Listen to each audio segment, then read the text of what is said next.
سلام. امروز میخوایم بریم سراغ یه موضوع خیلی جالب. میخوایم در مورد جنگ پنهانی صحبت کنیم که دستگاه ویپ شما هر روز، هر لحظه با گرما و سرما داره. یه نبردی که شما شاید نبینیدش ولی مستقیما روی تجربتون تأثیر میذاره. تا حالا براتون پیش اومده که توی اوج گرمای تابستون دستگاهتون نشتی بده و همه جا رو کثیف کنه، یا تو سرمای زمستون یه کام بگیرید و یه طعم سوختگی وحشتناک حس کنید؟ خب، باید بگم اینا اصلا بدشانسی نیست. همه اینا دلیل علمی داره. دلیلش فیزیکه. حالا این اطلاعات دقیق و کاربردی از کجا اومده؟ اینها نتیجه یک گزارش خیلی جامع و کامله که کارشناسای متخصص توی مجموعه پاد 24 زحمت کشیدن و جمع‌آوریش کردن تا ما بتونیم یه نگاه علمی و دقیق به این موضوع داشته باشیم. خب بیایید با اولین و شاید مهمترین بخش شروع کنیم، شیمی خود مایع یا همون سالت نیکوتین. ببینیم دما دقیقاً چه بلایی سرش میاره. همه چیز به یه مفهوم کلیدی برمیگرده به اسم ویسکوزیته. شاید کلمش کم سخت به نظر بیاد ولی مفهومش خیلی ساده است. ویسکوزیته یعنی همون غلظت مایع. مثلا عسل رو تصور کنید که ویسکوزیتش بالاست و خیلی کند حرکت میکنه. حالا آب رو در نظر بگیرید که ویسکوزیتش پایینه و خیلی روونه. سالیت شما باید دقیقاً یه تعادل بین این دو حالت داشته باشه تا دستگاهتون مثل ساعت کار کنه. اینجاست که قضیه واقعاً جالب میشه. سرما و گرما دقیقاً برعکس هم عمل میکنن. توی سرما سالت شما غلیظ میشه، تقریباً مثل شیره. این باعث میشه خیلی کند به کویل برسه و نتیجهش چیه؟ یه کام خشک و طعم سوختگی. اما تو گرما برعکسه. مایع مثل آب رقیق میشه، کویل رو غرق میکنه و منجر به نشتی و اون حس بد پاشیدن مایع داغ توی دهن میشه. این جدول رو ببینید تا عمق فاجعه رو درک کنید. توی دمای منفی 20 درجه مایع تقریباً صفر میشه و جذبش توسط کویل غیر ممکنه، یعنی خطر سوختن کویل خیلی بالاست. دمای اتاق یعنی حدود 20 درجه بهترین حالته. همه چیز عالیه. اما فرض کنید دستگاهتون توی ماشین زیر آفتاب مونده و دماش به 60 درجه رسیده. مایع اونقدر رقیق شده که نشتی شدید دیگه 100%. خب، از سالت گفتیم. حالا بریم سراغ قلب تپنده دستگاهتون، یعنی باتری. باتری هم به شدت نسبت به دماهای بالا و پایین حساسه.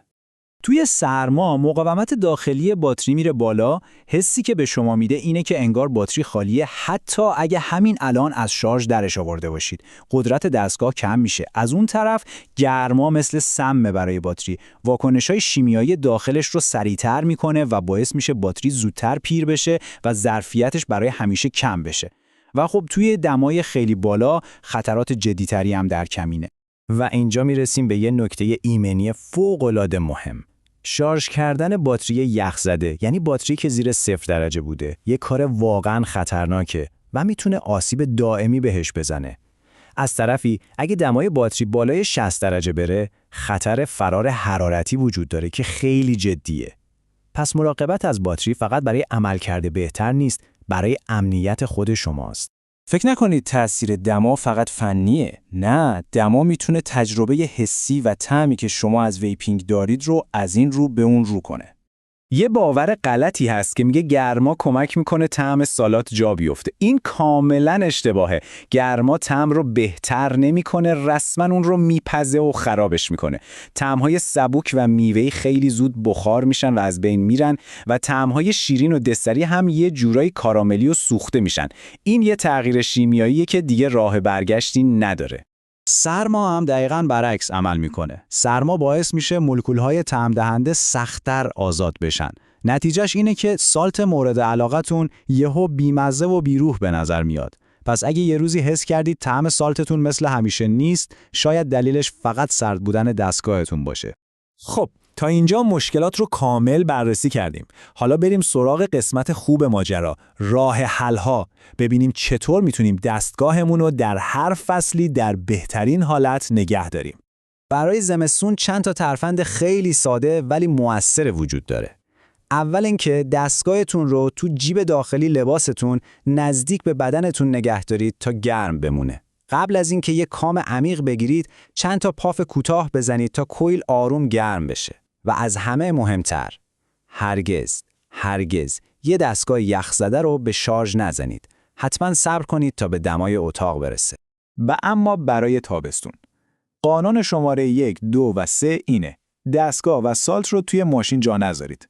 یه ترفند جالب دیگه، وقتی از یه جای خنک میرید توی گرما، مثلا از دفتر کارتون میرید بیرون، برای چند ثانیه کارتریج رو از دستگاه جدا کنید.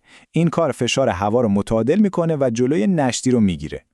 و سعی کنید همیشه دستگاه رو ایستاده نگه دارید.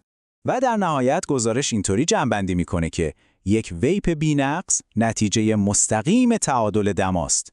وقتی شما این نیروها رو درک کنید، دیگه فرقی نداره هوا چطوریه. میتونید دستگاهتون رو طوری مدیریت کنید که همیشه یک تجربه عالی، امن و با کیفیت داشته باشید. جا داره اینجا یه تشکر خیلی خیلی ویژه بکنیم از کارشناسای حرفه‌ای مجموعه پاد 24 که این اطلاعات ارزشمند رو جمع‌آوری کردن و در اختیار ما گذاشتن. اگه دنبال دستگاه‌ها و سالت‌های با کیفیت و اورجینال می‌گردید، من واقعا پیشنهاد می‌کنم خریدتون رو با خیال راحت از پاد 24 انجام بدید. و به عنوان سوال آخر، حالا که این نکات علمی و کاربردی رو میدونید، اولین کاری که برای محافظت بهتر از دستگاهتون انجام میدید چی خواهد بود؟ امیدوارم این تحلیل به دردتون خورده باشه و بتونید از این به بعد تجربه بهتری داشته باشید.